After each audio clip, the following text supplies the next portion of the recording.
ndikati vaudze Fidel Sakatel ndirikubutikirwa hotel vaudze kuti my story I will tell kuti akudiye munhu anorova chotel patakabva kwataenda patakatangira nepaye patakanzi takunogumira nepaye patakanzi tichavatorera vakativongorora vachiti tichavazoera patakanzi avambobudirira patakanzi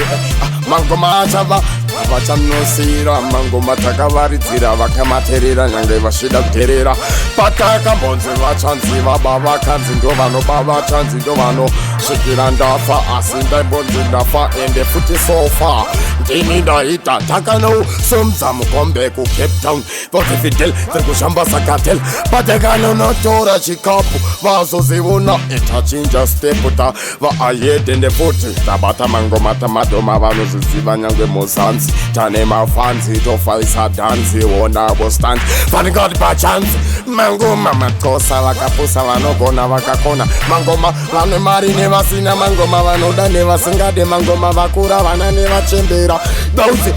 takanovosomudza mukombe rega vanhu vashambe rega vanhu vafambe tiri mbada tiri ngoda towanika mabvoda vaudze Fidel ndadziya kupfuura Katel nekuti takanosomudza mukombe pacape town tabva downtown vakatipa crown tanetsa patauni vari kuziva hatifi tamboenda dhauni nekuti makuseni takuda morning gown takudawo kalife endine chiwife ndichidyawo futi nefork and knife vaudze mangoma ndichikanda mangoma ndichiponda mari ndichipanda rikanosomudza mukombe rega vanhu vashambe rega vanhu vafambe vatambe rega vanhu vakomente mangoma Fidel vari kutora mari takadu vakatipa rimwe zikapu tapatachinja stepu vakanga vakutotanga kuisa klepu vaisiva kuti hatisiye flip hatidi flopu vanoziona tinozvigona mangoma atimbodzidzira timukumbira hatiite mangoma ekunyora atimonyora hatiite mangoma ekuronga tinoita ekuranga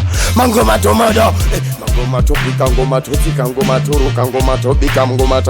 vaudze ngoma Fidel imbada vaudze zvatoda nekuti taka novusomudza mukombe rega vanhu vashambe rega vanhu vafambe rega vanhu vatambe imbada Fidel vaudze kuti ndati imbada Fidel vaudze Fidel vaudze Fidel ndati imbada iyoyo bataipa mix kunyange riri dhabu kunyange vakati ndakarohwa futi nedhobhu